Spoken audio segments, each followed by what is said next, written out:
Okay, so last week I shared my ultimate minimalist white setup, and while I love the whole light mode aesthetic, I think deep down, I'm more of a dark mode kind of guy. And this desk setup is one that I've been using as my primary over the past couple of months, and over those past couple of months, I've been making tweaks here and there to really dial this in to what is essentially my dream desk setup. And this setup is the result of several years of trial and error with hundreds, maybe even thousands of experiments with different layouts and combinations of gear. Okay, well, maybe not thousands, but I definitely have tried out a lot of stuff to optimize my setup. And now with this, I feel like I've gotten it pretty close to perfect. Now, before we get started, I know a lot of you guys are gonna watch this and comment about how expensive everything is. And while, yeah, a lot of this stuff on here is definitely on the premium side, in my experience, buy cheap, buy twice has proven to be true time and time again. And given how much time I spend here, I think it only makes sense to invest in it. And nowhere is that more true than with the desk and chair. So right from the outset, I knew that I wanted something big. Most desk manufacturers only make desks up to about 72 inches long. And after trying out a few of those, I always felt like I wanted something just a little bit bigger. So with nowhere else to turn, I asked my friend to custom build me a 80 by 35 inch top in this gorgeous walnut,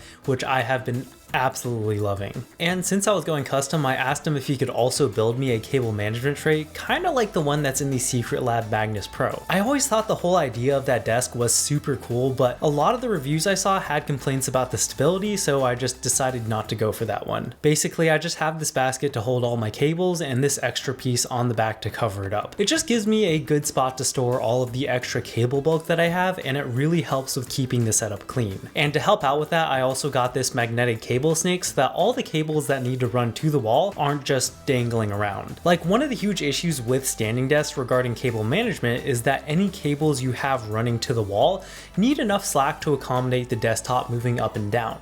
But all that extra cable slack can look really messy, and this cable snake just kind of helps solve that problem. So for the legs, I went with the Uplift V2 commercial 4-legged sit stand desk. So for a desk this big, stability was a pretty big concern, and these are definitely rock solid. They can lift over 500 pounds easy and have minimal wobbling even at standing height. I also got these really heavy duty casters which roll super smooth even on this relatively thick carpet that I have in my room. So that was probably more detail on the desk than you guys want to know, but a lot of you guys were asking about it in my last video, so there you go. Now, arguably more important than the desk is the chair, because it holds you up for hours and hours every day.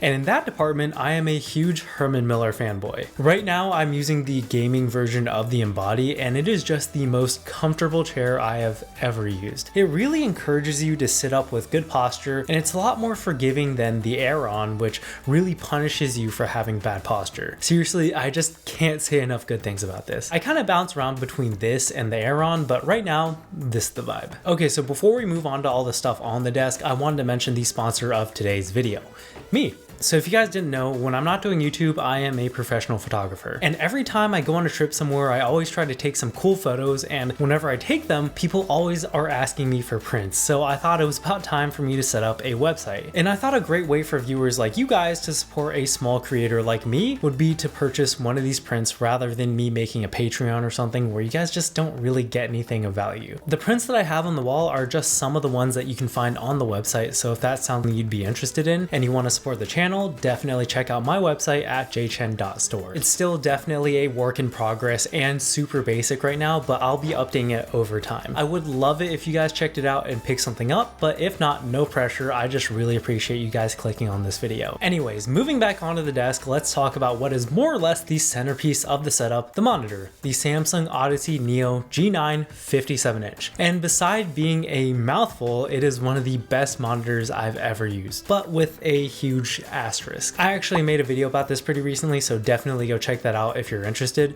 but it's really great because it's the first monitor to have a 32:9 aspect ratio at 57 inches, giving you the equivalent of having two 32-inch monitors, which for me is the perfect size. And in combination with the mini LED backlight, which is my favorite backlight tech at the moment, basically makes this the perfect monitor for me. But like I said, there's a pretty big asterisk. Like, pretty much right after I posted that video video on the monitor, it just straight up died on me. Like, I just got home one day and it wouldn't turn on. So I got with customer service and eventually they did replace it, but it took almost 2 months. And apparently it's not just me either. Like, a lot of the comments in my video were people who had the same issue. And for a product that's this expensive, that's just not really acceptable. And it was especially frustrating for me because this video was actually supposed to come out about 2 months ago, but it died in the middle of filming. So unless Samsung sorts out their QC issues, I would be very wary about buying this for yourself. But if it does work, it is a great monitor. Anyways, even though the monitor gives me a lot of screen real estate, sometimes I just want one extra screen, and that's where the iPad comes in. I've got it angled on the stand right below the monitor, which is at the perfect viewing angle. This is definitely a little extra, but it's nice to have. I usually use it for watching videos because I'm just one of those people who always likes to have something playing in the background, which is probably bad for my attention span, but is what it is. It's also really nice to have the screen on a totally different computing device because sometimes if I'm playing a game or something, it can be annoying to have to alt tab out just to make any adjustments to other windows. And also, since I'm using this with a Mac, I can use it as an extended screen and control it with the same keyboard and mouse, which is really convenient. So next to the iPad, I've got this MagSafe charger from Grovemade. That's like one of the densest things I've ever held. It's basically just a solid piece of metal with some leather and wood trim on it. And it being so heavy is really nice because you can pull the phone off without having to worry about the base coming with it. So I use that to charge my iPhone and AirPods, but for everything else, I've got this wireless charging pad from Tesla. It's got this really nice all metal build and it's lined with Alcantara, and what's especially nice is that you don't need to line up the charging coils on this. If you place your device anywhere on the pad, it'll charge. And for all my wired charging needs, I have this aviator cable from Aohi that I've been loving. It's the highest quality feeling cable that I've ever had, and I just think it looks so cool with the cable, and that bright yellow really pops. And you can even replace the end to a lightning connection if you need to, but hopefully within a year or two, lightning just won't be a thing anymore. For the mouse, I'm using the trusty Logitech MX Master 3S, which I've had basically since it came out, and it's probably the best productivity mouse out there, and I just haven't found anything better. The keyboard though changes pretty much every other month because I just like to try different stuff out, but right now I'm using the iQnix Super Zone X 75. This was a custom build and it's got WooQ Marandi switches in there with the all metal Olivia keycaps, which currently I am in love with. Personally, I just really like that feeling when you type on these. You get that subtle little cold to the touch feeling on every keystroke that reminds you that these are metal keycaps. And I'll just give you guys a little keyboard ASMR because I think it sounds great as well.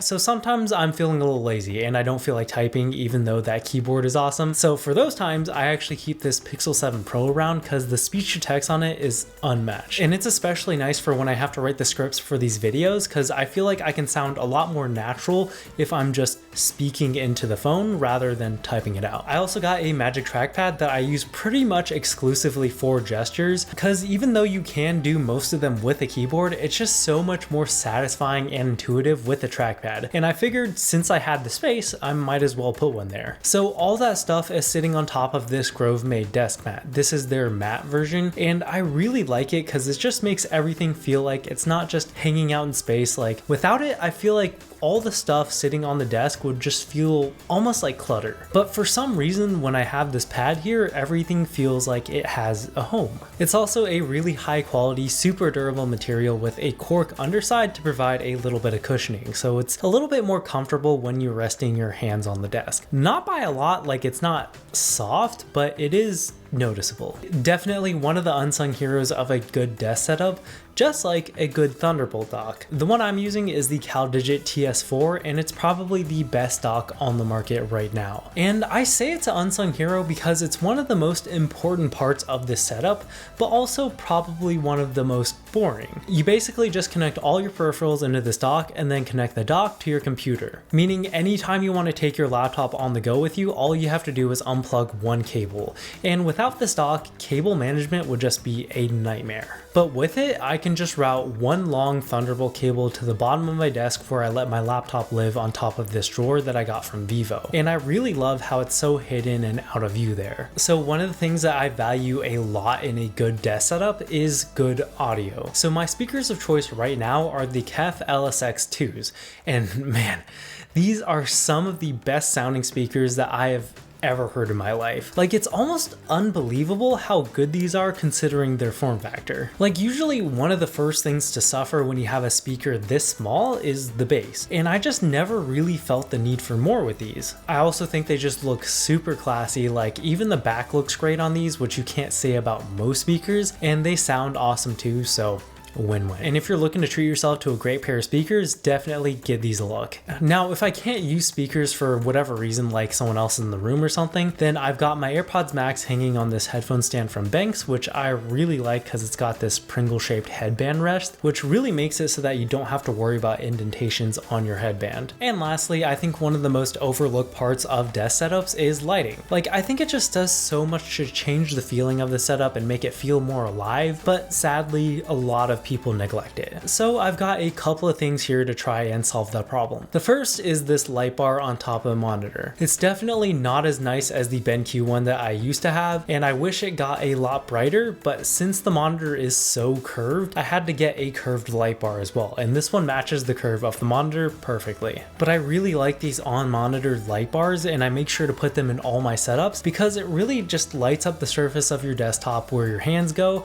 without taking up valuable desk space. I also have this light bar integrated into this desk shelf from Hexcal, and this is definitely not as important as the monitor light bar, but it kind of just does the same thing but from a different angle. This thing is also pretty cool because it offers a lot of cable management features like an integrated power strip on the back, cable management tray, and integrated storage. This is probably one of the things that gets the most comments on how overpriced it is, but my hot take is that it's actually very appropriately priced. Like, it's not a great deal, but I don't think you're getting ripped off either. Like, the build is extremely premium, and there just really isn't any other product on the market that does what this does. And lastly, on the back of the monitor, I've got a couple of Hue play bars and this Hue gradient strip on the back of the desk. These are basically just to give a backglow onto the wall behind the monitor, and it really helps with reducing eye strain because our eyes don't like there to be a large difference in brightness between our bright monitor and the dark wall behind it. And this just kind of helps even it out and alleviate that. And I know this lighting setup really seems very extra and over the top, but I think there's a huge difference that you can see between it being on and it being off and not having it. But yeah, that's pretty much everything going on with the desk setup. I am personally very happy with how everything turned out, but these things are always work in progresses, so I'll keep on evolving it over time and updating you guys along the way. Hope you guys enjoyed it and found some inspiration for your own setups at home. I'll try to include links to everything I mentioned in the description box below. Those will be affiliate links, so if you purchase anything through it, it'd be really helpful to me if you bought it through those links. It won't cost you anything extra, but I will get a small commission for everything you buy through those links. And if you're interested in picking up one of my prints, definitely check out my website at jchen.store. Anyways, thank you so much for watching, and I will catch you guys in the next one. Peace.